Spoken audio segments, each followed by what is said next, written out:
Whoa, let's learn stuff. What happens when a brand does not do its homework? When it comes to any kind of strategy, it's about knowing yourself first. Because if you don't know yourself, or if you don't know these things that are important that would affect you, then you could really, as a marketing person, really just mess up, I guess. So I had a couple of examples. So I want to jump to that already since I kind of talked about knowing yourself, because if you don't, things could get really messy. So let's see examples of what happens when a brand does not do its homework, like when it does not bother to know about itself. So, uh, anybody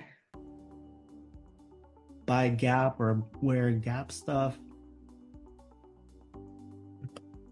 I guess you would be like one of the cool kids, right, in the 90s if you wore the Gap stuff.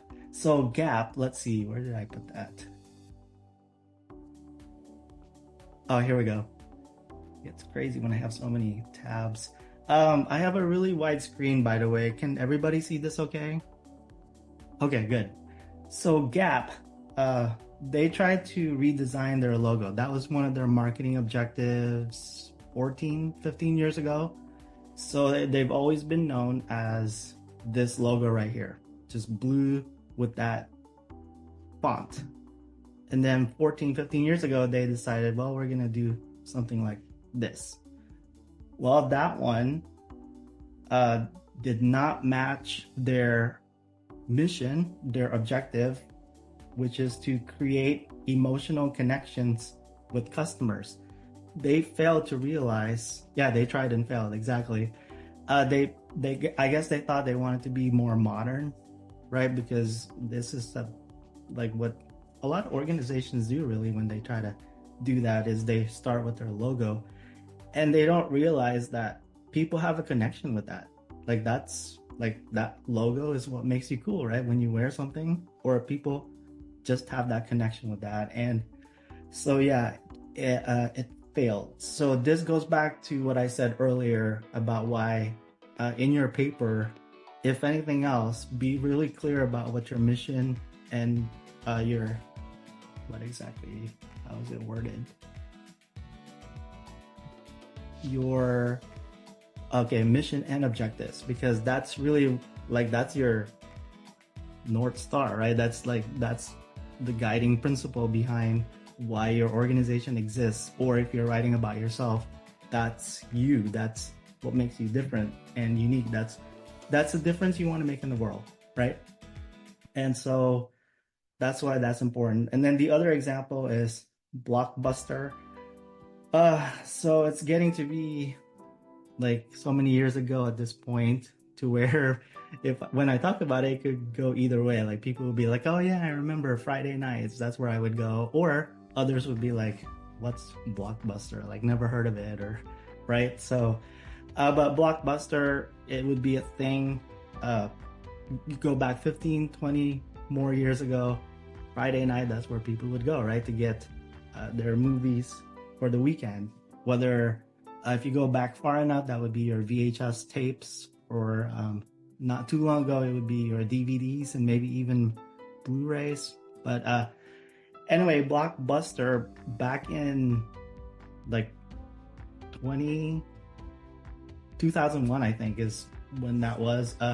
Right about when Netflix first came out with their mailing DVDs, which is a whole other thing, right? Like when I tell kids that Netflix used to be like a thing where you get DVDs in the mail, and they're like what are you on, right? Like what are you talking about? Netflix is for streaming, online. But yeah, those were the good days when Blockbuster and Netflix competed. Yeah. So with Blockbuster, they had a chance to buy Netflix and then go from there. But so going back to, let me focus back on mission and vision, right? Blockbuster was committed. So they had a mission. Let's see. Vision was to be the leading provider of home entertainment. Okay. So What they didn't do though was they failed to look at changing customer needs or maybe even technology trends. They failed to see that streaming services or on-demand entertainment, that's what people wanted. They weren't necessarily um, interested in supporting their mission to continue their uh, physical locations. And I swear, driving from Florence back to Athens, I swear I saw like, oh no, that was Movie Gallery. Never mind. But yeah, same thing with Movie Gallery, right? But so those two examples right there, definitely another one. And then I want to go ahead and skip over to something because this one was also pretty interesting because what you're going to be writing about is also your target market. So I wanted to show this real quick. So did you all know about, like when you think of Colgate, isn't that like dental hygiene? And so here's another example of a company that, you know, that's their strength, that's what they're known for. So why did they think they could create frozen dinners, right? So I don't know, Colgate beef lasagna, I don't know, it doesn't sound right, right? So these are pretty good examples, I think, to show you that that's why you should do your homework first. Because otherwise you're going to come up with marketing objectives, which is what assignment 5 is about, that might not make sense for your brand. So look at your mission and vision and objectives and all that, but then also look at what's going on in the economy. What do people want? What's your competition doing? And then also on top of that, your strengths, weaknesses, opportunities, and threats. Like what are you good at? What are you not so good at? What's happening out there, what's a threat, or what are opportunities. So for example, Blockbuster, there was an opportunity to like become the leader in on-demand type movies. Oh, clean teeth and good breath with each bite. Yeah, right. I'm thinking, does it taste like toothpaste when you eat that frozen dinner? Maybe, but yeah, it just didn't work.